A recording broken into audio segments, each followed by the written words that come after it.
శ్రీమాత్రే నమః. పూజ చేసేటప్పుడు కనిపించే దైవ సంకేతాలు. ఈ సంకేతాలు కనిపిస్తే మీ ఇంట్లో దేవతలు ఉన్నట్లే. మనలో చాలా మంది ఆడవారు ఇంట్లో పూజ చేసుకుంటారు. కానీ మనం చేస్తున్న పూజలన్నీ దేవునికి చేరుతున్నాయా? మన పూజలకు దేవతలు స్వీకరిస్తున్నారా? అని చాలా మందికి ఒక సందేహం ఉంటుంది. అయితే మీరు చేసే పూజల పట్ల దేవతలు సంతోషంగా ఉంటే ఆ లక్ష్మీదేవి మీ ఇంట్లోకి రావడానికి సిద్ధంగా ఉంటుంది. తద్వారా మీకు ముందుగానే కొన్ని శుభ సంకేతాలు కనిపిస్తాయి. ఇంట్లో దీపారాధన చేసే సమయంలో మీ ఇంట్లో దేవతలు తిరుగుతూ ఉంటే కొన్ని అత్యంత శక్తివంతమైన సంకేతాలు కనిపిస్తాయి. పూజలో ఈ సూచనలు కనిపిస్తే సాక్షాత్తు దేవతలే మీ ఇంట్లో ఉండి మీ కష్టాలన్నీ తొలగిస్తున్నారని అర్థం. ముందుగా ఈ వీడియోకి ఒక లైక్ కొట్టి మీ అభిప్రాయాన్ని కామెంట్ రూపంలో తెలియజేయండి. ఇంట్లో దీపారాధన చేసేటప్పుడు మీరు వెలిగించిన దీపం ప్రకాశవంతంగా ఎక్కువసేపు వెలిగితే చాలా అదృష్టమని చెప్పవచ్చు. దీపం ప్రకాశవంతంగా వెలిగితే మీ పూజలకు దేవతలు సంతోషించి మీ ఇంట్లోకి రాబోతున్నారని అర్థం. పూజలో దేవునికి సమర్పించిన పుష్పాలు దేవుని చిత్రపటం ముందు కింద పడితే చాలా మంచిది. దేవునికి పెట్టిన పువ్వులు కింద పడితే మీరు చేసే పూజలకు దేవతలు సంతృప్తి చెందారని, మీ కోరికలు త్వరగానే నెరవేరుతాయని శుభసూచకం. దీపంలో వేసే ఒత్తులకు కూడా చాలా ప్రాధాన్యత ఉంటుంది. అయితే ఇంట్లో దీపారాధన చేసేటప్పుడు దీపంలో ఉన్న ఒత్తులు పూర్తిగా కాలిపోతే చాలా అదృష్టమని చెప్పవచ్చు. దీపంలో ఉన్న ఒత్తులు పూర్తిగా కాలిపోతే మీ పూజను దేవతలు స్వీకరించారని, మీకు మంచి శుభ ఫలితాలు రాబోతున్నాయని అర్థం. మన జ్యోతిష్య శాస్త్రాలలో బలిని లక్ష్మీ స్వరూపంగా భావిస్తారు. కొంతమంది ఇళ్లలో బల్లులు ఎక్కువగా కనిపిస్తాయి. కానీ పూజా గదిలో బల్లి కనిపిస్తే చాలా మంచిది. మీ పూజా గదిలో బల్లి తిరుగుతుంటే మీ ఇంట్లో లక్ష్మీదేవి తిరుగుతుందని అర్థం. అలాగే చాలా మంది ఇళ్లలో నల్లచీమలు ఎక్కువగా కనిపిస్తాయి. నల్లచీమలు కూడా అదృష్టానికి చిహ్నం.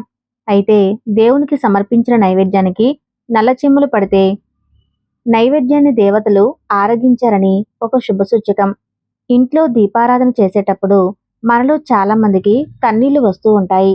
దీన్ని ఆనంద బాష్పాలని అంటారు. ఇది దైవ సంకేతమని చెప్పవచ్చు. మీకు తెలియకుండానే మీ కంటి నుండి కన్నీళ్లు వస్తే మీ పూజలకు దైవానుగ్రహం లభించింది అని అర్థం. అలాగే ఒక్కోసారి దేవుడిని పూజించేటప్పుడు ఉన్నట్టుండి తలనొప్పి వస్తుంది. మీకు కూడా తలనొప్పి వస్తే మీ చుట్టూ దైవశక్తులు సంచరిస్తూ ఉన్నాయని శుభసూచకం. అలాగే పూజలో దేవునికి మంగళహారతి ఇచ్చేటప్పుడు దేవుడు నవ్వినట్లుగా కనిపిస్తే మీ పూజా గదిలో దైవశక్తి ఉందని అర్థం. ఇక మీ జన్మ ధన్యమైనట్లే. అలాగే ఇంట్లో పూజ చేసే సమయంలో లేదా దేవుని మంత్రాలు చదివే సమయంలో ఒక్కోసారి మన శరీరం పులకరించిపోతూ ఉంటుంది. మీకు కూడా అలా జరిగితే మీపై దేవుని ఆశీర్వాదం ఉందని అర్థం. చాలా మంది ఇళ్లలో దైవశక్తులు తిరుగుతూ ఉంటాయట. అయితే ఒక్కోసారి ఉన్నట్టుండి పరిమళ ద్రవ్యాలు సువాసన వస్తూ ఉంటుంది. ఏ ఇంట్లో అయితే దేవతలు తిరుగుతున్నారో అలాంటి ఇళ్లలో చందనం సువాసనలు వస్తూ ఉంటాయట. అలాగే ఇంట్లో దీపారాధన చేసేటప్పుడు ఘంటానాదం వినిపించినా, శంఖం శబ్దం వినిపించినా దేవుని అనుగ్రహం లభించింది అని అర్థం చేసుకోవాలి. అలాగే పూజలో దీపం వెలిగించిన తర్వాత దీపం జ్యోతిలో చిన్న పువ్వు ఆకారం కనిపిస్తే ఇది లక్ష్మీ కటాక్షానికి సంకేతమట. మీ ఇంటికి ఐశ్వర్య ప్రాప్తి కలుగుతుందని అర్థం. అలాగే దీపారాధన సమయంలో ఎలాంటి గాలి రాకపోయినా వెలుగుతున్న దీపం మంట ప్రకాశవంతంగా వెలుగుతూ ఉంటే మీ పూజా గదిలో దేవతలు ఉన్నారని అర్థం. అలాగే పూజా గదిలో ఉన్న దేవుని విగ్రహాల నుండి అకస్మాత్తుగా కుంకుమ కింద పడటం లేదా విభూది బొట్టు రాలటం జరిగితే ఆ దేవతలు మీకు ఏదో చెప్పబోతున్నారని, మీకు మంచి జరగబోతుందని అర్థం. అలాగే దీపంలో ఉండే నూనె తగ్గకుండా ఎక్కువసేపు దీపం వెలుగుతూ ఉంటే మీ పూజ దేవుని చెంతకు చేరిందని, మీకు శుభం కలుగుతుందని ఒక మంచి సంకేతం. అలాగే పూజలో దేవునికి సమర్పించిన నైవేద్యంలో తీపి తగ్గి సువాసనగా ఉంటే మీ నైవేద్యాన్ని దేవతలు స్వీకరించారని అర్థం. అలాగే దేవునికి కొబ్బరికాయ సమర్పించేటప్పుడు కొబ్బరికాయ 2 ముక్కలుగా చక్కగా పగిలితే మీ పూజలకు సరైన ఫలితం దక్కుతుందని అర్థం. త్రిమూర్తుల స్వరూపమైన కొబ్బరికాయ ముక్కలు ముక్కలుగా పగలకూడదు. కుంకుమకు చాలా దైవశక్తి ఉంటుంది. కుంకుమ సాక్షాత్తు పార్వతీదేవి స్వరూపం. అయితే ఒక్కోసారి మన చేతి నుండి కుంకుమ కింద పడిపోతూ ఉంటుంది. కుంకుమ కింద పడిపోతే ఏదో చెడు జరగబోతుంది అని భయపడిపోతూ ఉంటారు. కానీ కుంకుమ కింద పడితే స్వయంగా భూమాత మీ చేతుల మీదుగా తనకు తాను కుంకుమ బొట్టు పెట్టించుకుంటుందట. కాబట్టి ఎప్పుడైనా కింద పడితే కుంకుమను ఎలాంటి భయాలు పెట్టుకోకుండా ఆ కుంకుమను చేత్తో తీసి ఏదైనా చెట్టు దగ్గర వేయండి. పూజలో ధూపం పూర్తిగా అయిపోయినా దాని సువాసన చాలాసేపటి వరకు వస్తూ ఉంటే మీ ఇంట్లో దేవతలు ఉన్నట్లే. అలాగే దీపారాధన చేసే సమయంలో మీ ఇంటి ముందుకు పక్షులు వచ్చి అరుస్తూ ఉంటే చాలా శుభసూచకం. పూజా సమయంలో పక్షుల కిలకిలలు వినిపిస్తే మీ ఇంట్లో దేవతలు ఉన్నారని అర్థం. పూజ చేసేటప్పుడు కొన్ని అశుభ సంకేతాలు కూడా కనిపిస్తాయి. అవి ఏమిటో తెలుసుకుందాం. పూజలో దేవునికి కొట్టిన కొబ్బరికాయ కుళ్ళిపోతే చెడు శకునంగా భావిస్తారు. కొబ్బరికాయ కుళ్ళిపోతే ఆ ఇంటి యజమానికి ఏదో ప్రమాదం రాబోతుందని అర్థం. కాబట్టి కుళ్ళిపోయిన కొబ్బరికాయను తీసేసి కాళ్ళు చేతులు శుభ్రం చేసుకొని మరలా కొత్త కొబ్బరికాయ కొడితే ఎలాంటి దోషం లేకుండా ఉంటుంది. అలాగే ఒక్కోసారి ఉన్నట్టుండి పూజా గదిలో వెలిగించిన దీపం కొండెక్కుతుంది. వెలుగుతున్న దీపం ఎప్పుడూ కొండెక్కకూడదు. దీపం కొండెక్కితే మీ ఇంటికి ఏదో సమస్య రాబోతుందని అర్థం. కాబట్టి మీ పూజా గదిలో ఎప్పుడైనా దీపం కొండెక్కితే వెంటనే ఓం నమశివాయ అనే మంత్రాన్ని చదివి మరలా కొత్తది వెలిగించండి. ఇక ఏ సమస్య ఏర్పడకుండా ఉంటాయి. పూజలో దీపం వెలిగించేటప్పుడు ఒక్కోసారి మన చెయ్యి కాలుతుంది. దీన్ని అశుభంగా భావించాలి. పూజలో చెయ్యి కాలితే దేవునికి ఏదో లోపం చేస్తున్నారని అర్థం చేసుకోవాలి. అలాగే మనలో కొంతమందికి పూజ చేసేటప్పుడు ఆవలింతలు వస్తూ ఉంటాయి. దీపారాధన సమయంలో ఆవలింతలు రాకూడదు. దీపారాధన సమయంలో ఆవలింతలు వచ్చినా లేదా తుమ్ములు వచ్చినా మళ్ళీ స్నానం చేసి దీపారాధన చేయాలి.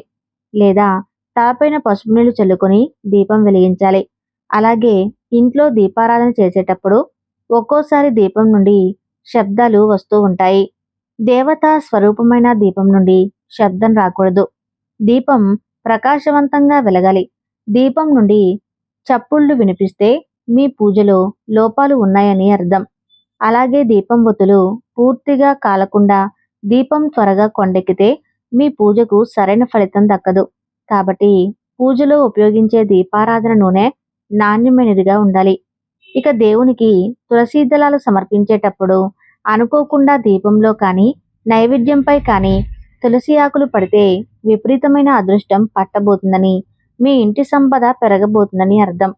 అలాగే ఇంట్లో పూజ చేసే సమయంలో మీ ఇంటి ఆవరణలో పాము దర్శనమిస్తే ఆ సుబ్రహ్మణ్య స్వామి అనుగ్రహం మీ ఇంటిపై ఉందని అర్థం. అలాగే ఇంట్లో పూజ చేసే సమయంలో లేదా పూజ పూర్తయిన తర్వాత మీ ఇంటి ముందుకు గోమాత వచ్చినా చాలా శుభసూచకం. ఇక పూజలో వెలుగుతున్న దీపం నుండి నల్లటి పొగ రాకూడదు. ఇది అశాంతికి, దురదృష్టానికి సంకేతం.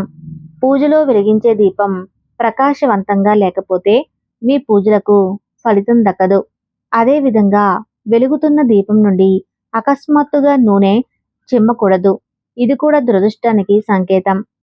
అలాగే వెలుగుతున్న దీపంలో అనుకోకుండా ఏదైనా పురుగు పడితే అశుభ సంకేతంగా భావించాలి. భక్తితో దేవుణ్ణి పూజించకపోతే మీరు వెలిగించిన దీపం దానంతటా అదే కింద పడి మంట వ్యాపిస్తుంది. కాబట్టి భక్తితో ఎలాంటి కల్మషం లేకుండా దేవుణ్ణి పూజిస్తే ఎన్నో శుభ ఫలితాలు కలుగుతాయి.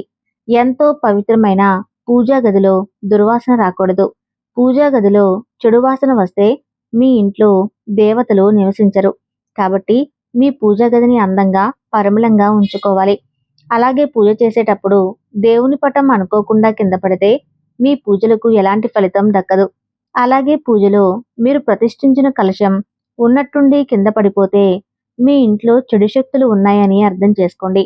ఇలాంటి చిన్న చిన్న సంకేతాలతో మీ ఇంట్లో దైవశక్తులు ఉన్నాయా లేదా అని సులభంగా తెలుసుకోండి. ఈ వీడియోలో సమాచారం మీకు నచ్చితే లైక్ చేయండి.